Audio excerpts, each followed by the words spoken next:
course, nananatili po yung pangunahing pong prioridad ng pambansang pulisya na sugpuin po ang illegal na droga, tuldukan na.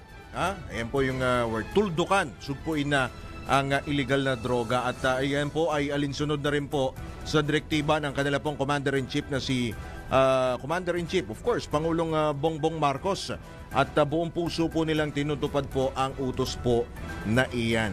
At hahabulin po ng pambansang pulisya na mga lespo, yan pong mga sangkot po sa illegal na droga. At batid naman po ninyo yung mga report po ng ating pong mga kasamahan sa labas ng himpilan.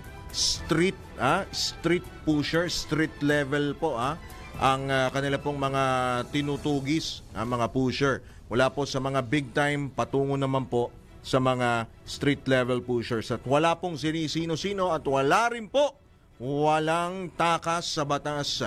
Ayan po ang tinitiyak po ni General Marbil. Kaya't kakasuhan po nila yan, papanagutin po nila yan, yan pong mga mauhuli po.